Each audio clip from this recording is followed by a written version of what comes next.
kepada semua anak murid. Semoga sihat hendaknya. Yang sama ada berada di mana saja. Semoga sihat belaka. Dan insyaAllah hari ini kita sambung lagi kita punya pembelajaran berkaitan dengan yang tingkatan 4 ni.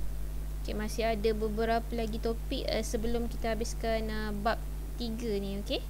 Jadi untuk hari ni cikgu terangkan sedikit berkaitan dengan tajuk ini.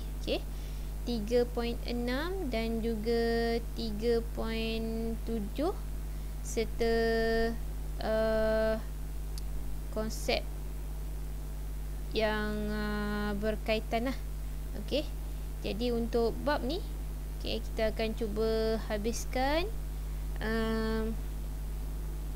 sebab ada sikit lagi. Kalau tengok dekat sini, untuk 3.6 kita akan bincang hari ni 3.6. 3.6. Kemudian kita akan bincang sekejap cikgu tunjuk dulu apa yang perlu kita belajar hari ni. 3.7. 3.7 dan habis. Cikgu rasa situ je lah. So 3.6 dan 3.7. 3.8 kita sambung untuk seterusnya, minggu seterusnya. So untuk minggu ini kita akan cuba habiskan 3.6 dan 3.7. InsyaAllah. Dan latihan akan cikgu bagi jugalah seperti biasa di dalam laman perniagaan. Jadi semuanya cikgu akan letak dekat situ lah. So cikgu harap kamu fahamlah dengan video yang cikgu tunjukkan kali ini. Dan kita boleh bincang sama-sama lah. Kalau kamu tak faham, kamu boleh tanya soalan dekat dalam grup kita. Dalam mana-mana platform sahajalah. Jadi kita sambung hari ini berkaitan dengan 3.6, kesan kepada perniagaan akibat daripada kegagalan mencapai matlamat dan objektif. Untuk tajuk penetapan visi, misi dan objektif perniagaan. Jadi kita bincang sama-sama lah. Jadi apa kesannya kepada perniagaan sekiranya gagal dalam mencapai matlamat dan objektif. Jadi ada beberapa kesan kalau kamu perhatikan dekat rajah ni. Dekat rajah ni kamu boleh tengok. Kesan kegagalan. Bila kita gagal dalam sesebuah perniagaan, dalam untuk mencapai matlamat dan objektif, ada 5 kesannya. Ada 5 kesan yang kamu boleh tengok kat sini lah sebagai seorang peniaga. Yang pertama adalah jualan merosot. Yang kedua, tidak mampu membayar kos perniagaan, gagal dalam persaingan, imej perniagaan terjejas, serta tidak mampu mengembangkan perniagaan. Jadi ini dia kesan. Kesan ni efek lah. Efek bila gagal tadi. Apa yang berlaku pada perniagaan? Jadi jualan merosot. So kita akan tengok dia punya kesan dia satu one by one lah. Macam mana kamu nak faham. Contohnya kalau kita kata kesan bila gagal tadi dalam mencapai matlamat dan objektif, ataupun kita kata kesan gagal dalam perniagaan lah. Apa kesan dia? Jadi kita akan tengok yang pertama, apa kesan dia.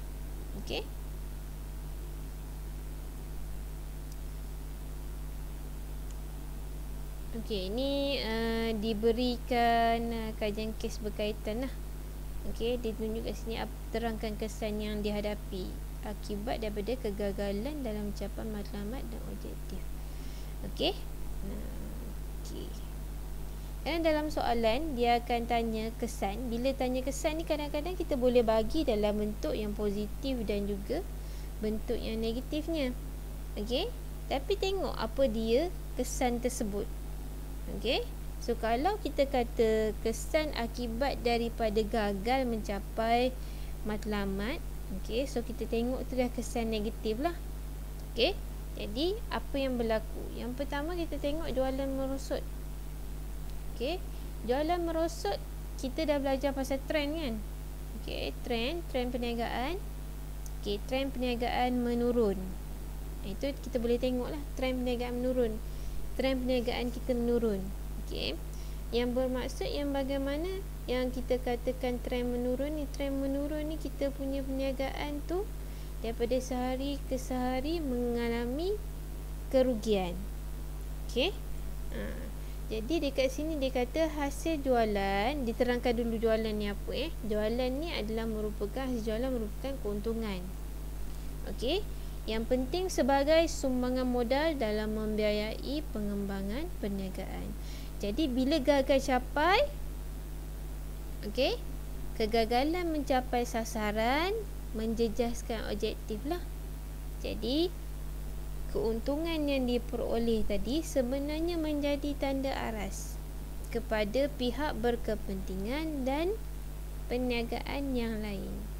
Okey, so macam mana nak dapat jualan? Okey, kalau kesannya tadi tak capai objektif, jadi jualan merosot lah. Okey, itu yang pertama jualan merosot. Okey, kesan yang kedua, tak mampu membayar kos perniagaan.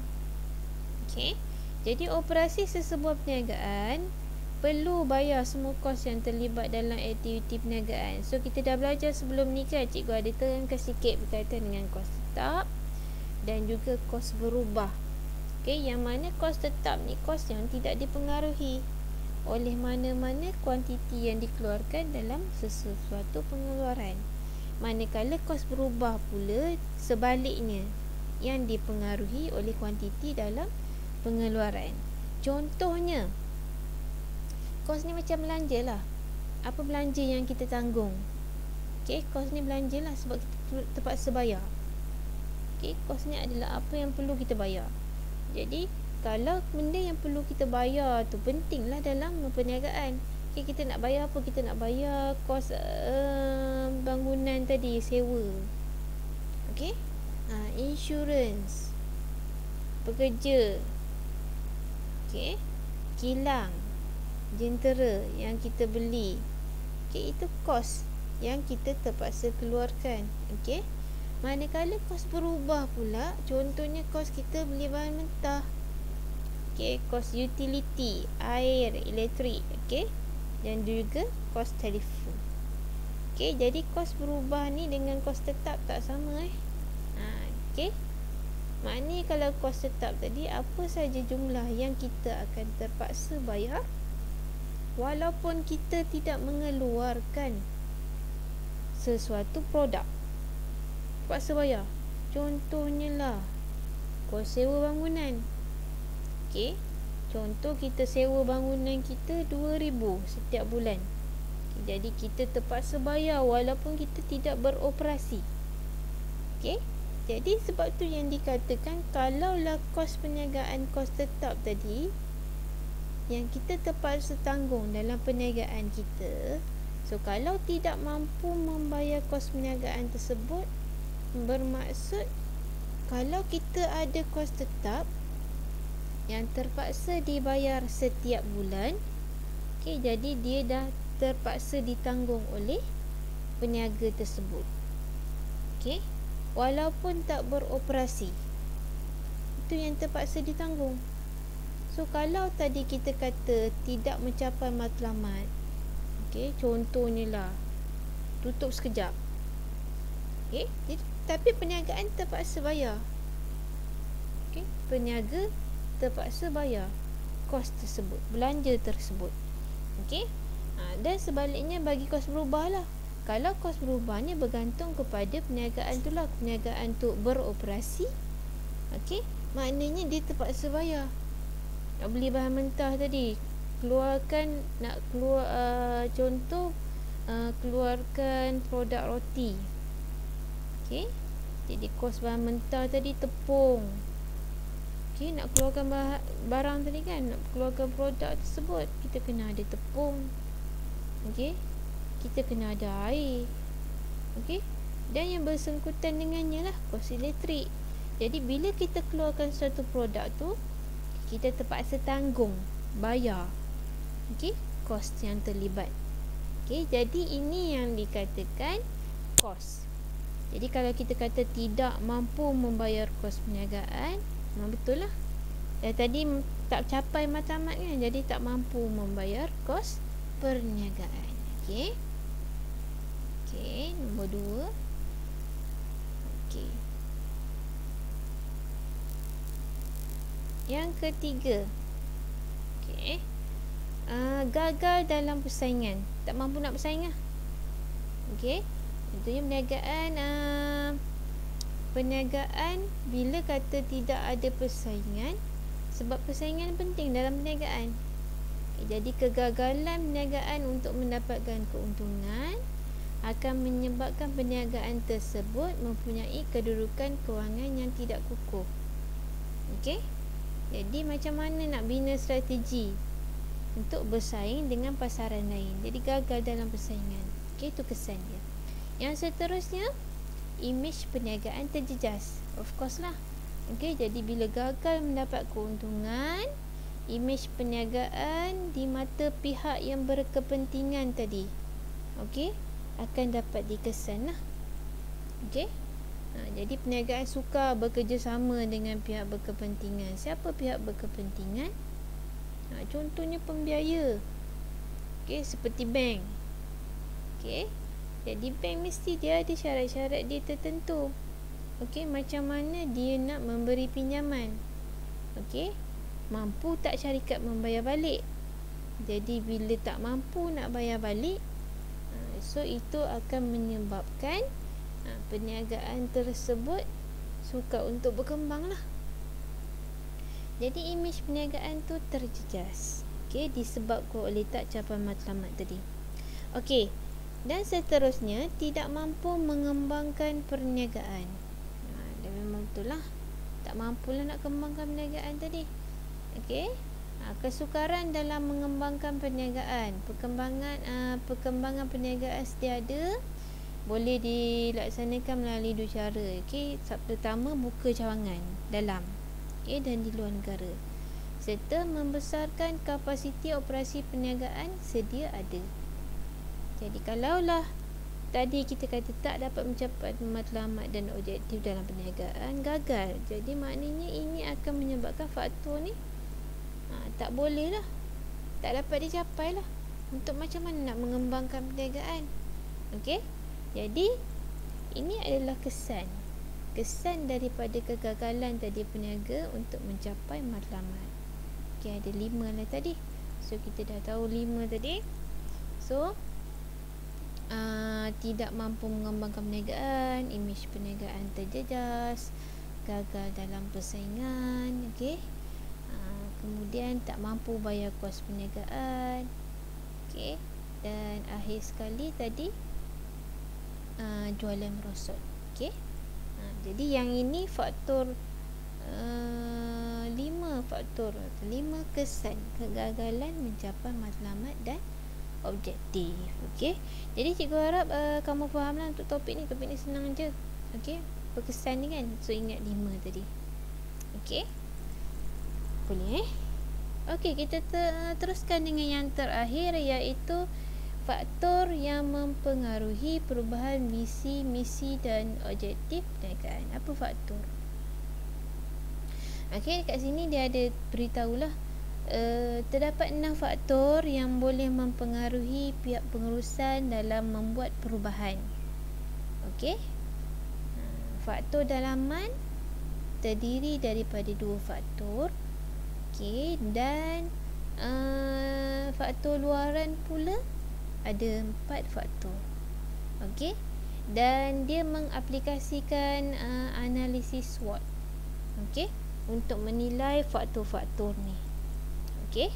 Jadi ini dalam rajah ni. Okey. Kamu boleh tengoklah dalam rajah ni. Okey. So ini So ini faktor. Ada 6 faktor yang kamu kena ingat. 2 faktor dalaman dan 4 faktor luaran. Okey, dalam menganalisis SWOT ni untuk melihat faktor yang mempengaruhi perubahan misi dan objektif perniagaan. Okey. So, kita tengok yang seterusnya. Okey, apa faktor tu? Okey, yang pertama tadi faktor dalaman kan? Okey, jadi faktor dalaman. Okey, ini faktor dalaman. Okey, faktor dalaman yang mempengaruhi visi misi terbahagi kepada 2. Dia tengok kekuatan dan kelemahan. Okey, SWOT. Okey, dalam SWOT ni kekuatan kita tengok strength. Okey, S tu untuk strength. Okey, W tu untuk tengok kelemahan, weakness. Okey, weaknesses. Okey, untuk kelemahan. Jadi dia tengok 2 faktor dalaman ni. Dari segi apa kekuatan? Bermaksud sumber unit yang dimiliki oleh perniagaan untuk mencapai visi, misi dan objektif perniagaan. Manakala kelemahan pula merujuk kepada halangan dan ketidakmampuan bertindak dengan baik dalam menyumbangkan pencapaian visi, misi dan objektif perniagaan. Okey. Okey, jadi kita akan tengoklah satu-satu Okey, faktor dalaman yang pertama kita tengok sumber manusia. Jadi kita tengok SW tadi, faktor dalaman 2, kita ambil SW saja. Okey. So sumber manusia, dari segi aspek sumber manusia, macam mana kita nak tengok kekuatan dia, apa kelemahan dia. Okey. Okey. Okey, dari segi aspek sumber manusia, setiap pekerja akan menjalankan tugas. Okey, itu tugas pekerja lah. Jadi dia akan menyumbangkan tenaga dan kepakaran berdasarkan pengetahuan, kemahiran dan pengalaman. Jadi dalam aspek ni akan tengok apa kekuatan dan kelemahan bergantung kepada tahap kuantiti dan kualiti pekerja. Manakala pihak pengurusan perlu mengubah visi dan misi serta objektif perniagaan sekiranya memiliki pekerja yang berkebolehan seperti mampu menguasai pelbagai bahasa dan berkemahiran tinggi. Okey. Jadi dekat situ dia tengok dari segi kekuatan dia. Okey. Kalaulah seseorang pekerja tersebut mempunyai kebolehan, mampu menguasai pelbagai bahasa dan berkemahiran tinggi, so itu memberi kekuatan kepada organisasi. Okey. Itu yang pertama. Dia tengok dari segi sumber manusia tadi. Okey. Okey, ni kualiti, jadi kuantiti. Okey, kewangan. Kewangan merupakan fungsi perniagaan yang berkaitan dengan sumber kewangan yang diperoleh dan bagaimana wang tersebut dibelanjakan. Okey, tadi dia tengok sumber dalaman iaitu pekerja. Sekarang ni dia tengok kewangan pula, aspek kewangan. Okey. Jadi dekat segi faktor dalaman tadi, weaknesses dan juga strength, okey, dia tengok 2 aspek ni, okey, iaitu kewangan dan juga sumber manusia. Jadi dari segi aspek kekuatan perniagaan, perniagaan perlu membayar setiap pinjaman. Okey. Berdasarkan jumlah pinjaman bersama dengan jumlah faedah yang dikenakan. Okey. Dekat sini disebutlah. Okey, lazimnya kekuatan perniagaan digambarkan melalui jumlah wang atau sumber kewangan yang banyak.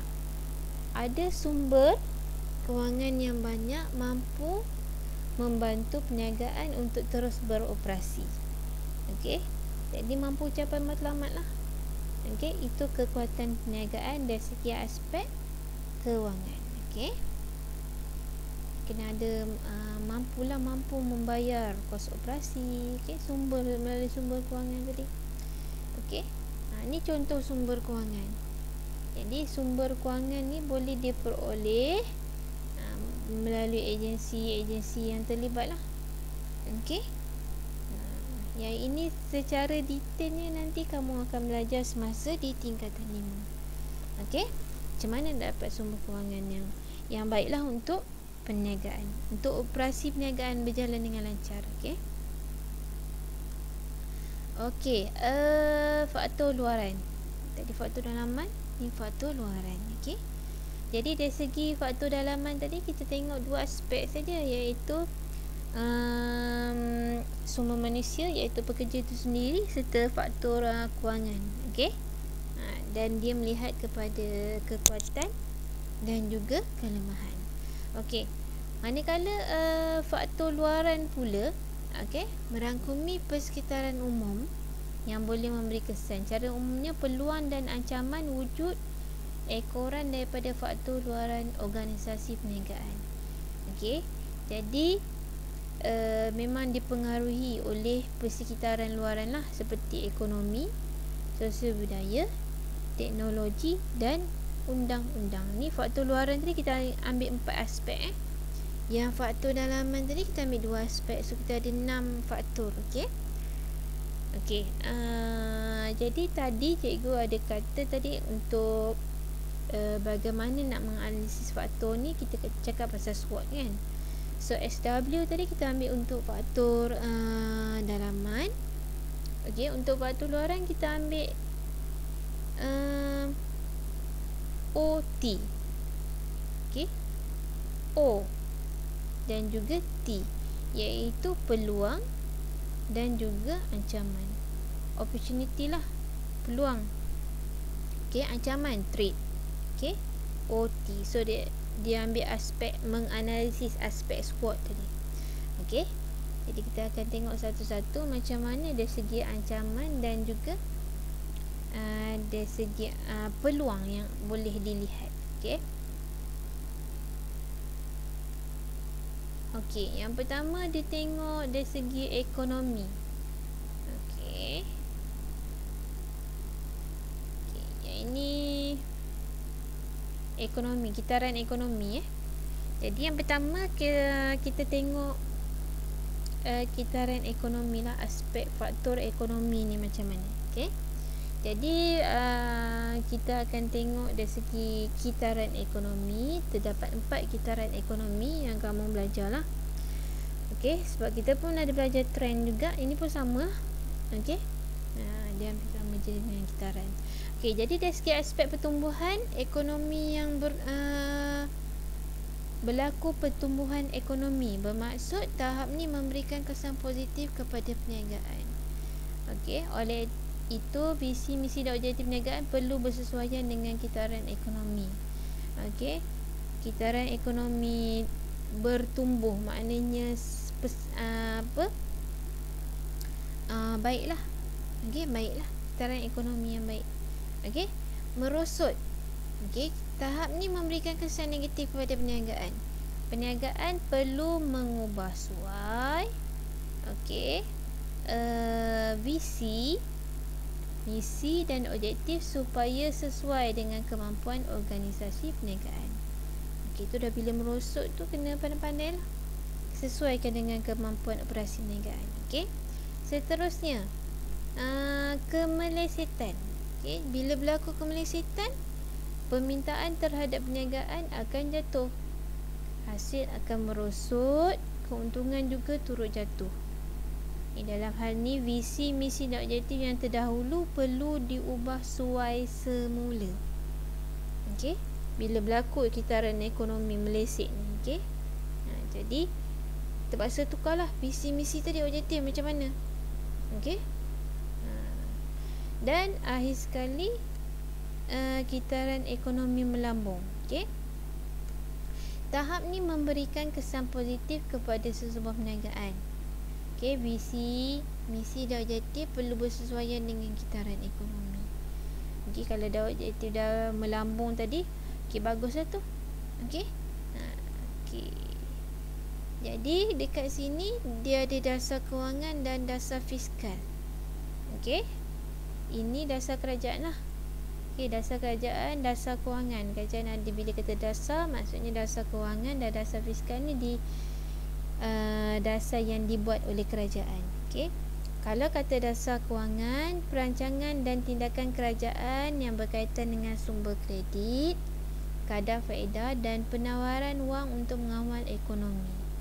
Polisi kewangan boleh mempengaruhi hala tuju perniagaan, termasuklah perancangan dalam visi, misi dan objektif. So, dasar kewangan juga mempengaruhi perancangan, visi, misi, objektif peniaga. Kalau kerajaan kata nak meningkatkan kadar faedah, so efeknya ada dalam perniagaan tersebut. Dia kena tengoklah apa kesannya. Dasar fiskal pula melibatkan tindakan pihak kerajaan dalam mengawal keadaan ekonomi melalui kadar cukai dan perbelanjaan kerajaan. Macam mana dari segi kerajaan nak tentukan kadar cukai? Contohnya cukai cukai GST tukar kepada cukai jualan dan perkhidmatan. Itu dasar. Bila dasar kerajaan, so visi dan misi perniagaan kita terpaksa ditukar lah. Jadi efek, dia memberi kesan. Jadi dia akan tengok kitaran ekonomi dan juga dasar kerajaan. Jadi faktor ekonomi ni sangat memberi kesan kepada visi, misi dan objektif perniagaan tersebut. Ekonomi. Sosial budaya. Kitaran sosial budaya merujuk pada amalan dan cara hidup yang diamalkan oleh sesuatu kaum di sesebuah negara. Kalau dekat Malaysia ni, kita ada kaum kita lah. Macam biasa Melayu, Bumiputera, Cina dan juga India. Jadi setiap kaum ni membentuk amalan dan cara hidup tersendiri. Jadi perbezaan ni akan mempengaruhi bagaimana cara nak keluarkan produk tadi oleh peniaga. Jadi cara ni mestilah menghormati setiap kaum, merupakan asas kepada perpaduan di Malaysia. Jadi kena ambil kira faktor pelanggan dalam menetapkan visi, misi dan objektif sesebuah perniagaan. Itu sosial budaya, faktor sosial budaya. Faktor seterusnya iaitu faktor teknologi. Faktor teknologi bermaksud persekitaran teknologi pada masa ni memang sentiasa berubah. Teknologi penting. Sebabnya teknologi tadi merupakan kaedah dan tata cara dalam aktiviti perniagaan yang boleh memberi kesan positif kepada perniagaan tersebut. Teknologi canggih membolehkan perniagaan lebih cekap, kos operasi lebih murah, daya pengeluaran dapat ditingkatkan. Itu kena faham betul-betul makna kesan daripada aspek teknologi tadi. Teknologi canggih dan terkini membolehkan perniagaan lebih maju, lebih cekap, kos operasi lebih murah, daya pengeluaran dapat ditingkatkan. Boleh tengok boleh faham macam mana kalau kita menggunakan teknologi tadi. Kita gunakan mesin dalam pengeluaran roti. Dulu guna sumber manusia, lambat pula keluarkan produk. Bila guna mesin, dapat keluarkan produk. Kemudian tak perlu bayar kos upah yang banyak. Hanya untuk penyelenggaraan mesin saja. Kemudian itu yang kita kata kos operasi tadi menjadi lebih murah. Daya pengeluaran dapat ditingkatkan, bermaksud pengeluaran roti tadi dapat ditingkatkan menggunakan mesin tadi, berbanding kalau kita menggunakan sumber manusia yang lambat lah. Itu yang kita katakan teknologi tadi supaya perniagaan tadi lebih cekap.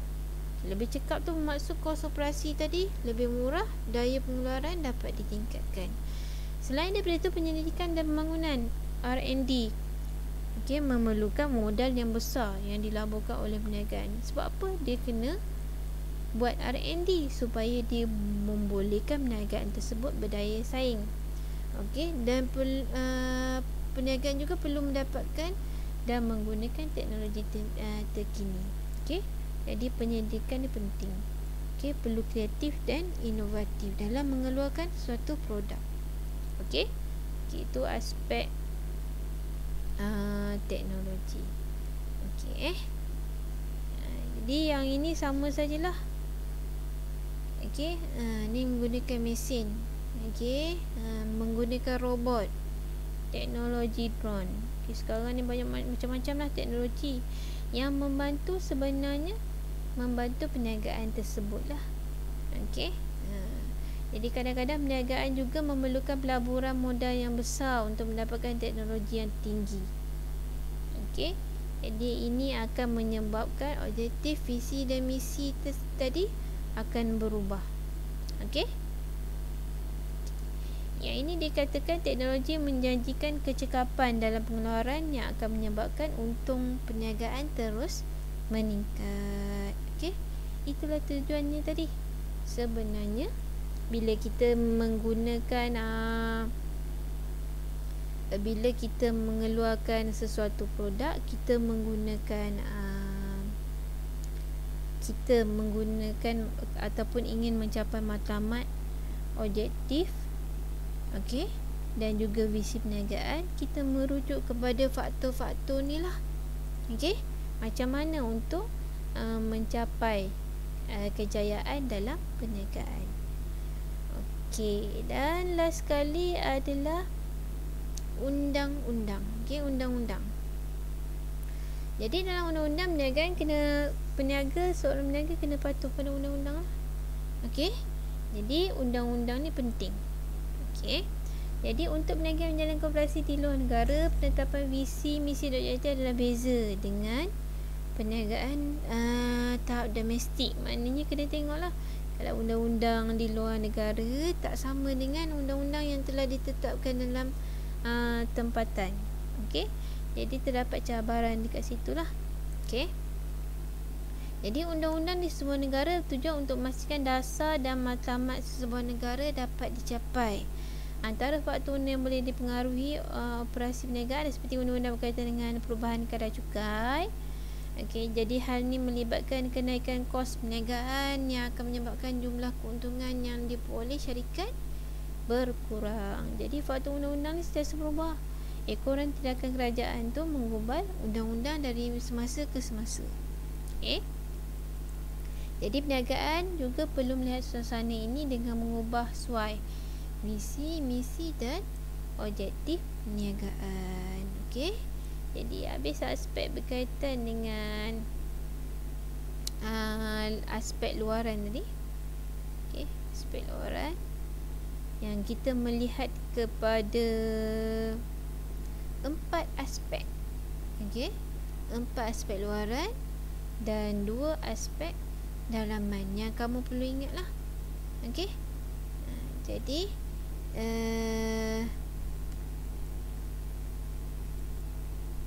yang inilah kita belajar hari ni tadi. So cikgu harap kamu faham lah untuk 2 topik ni, yang topik yang faktor yang mempengaruhi perubahan dan apa kesan kalau tak capai objektif, visi dan misi. Okey, jadi itu dahulu untuk setakat hari ini. InsyaAllah kita akan sambung balik semula kita punya pembelajaran ni untuk video yang seterusnya. Okey. Untuk minggu ni cikgu akan sediakan latihan dan cikgu akan update lah dalam Telegram.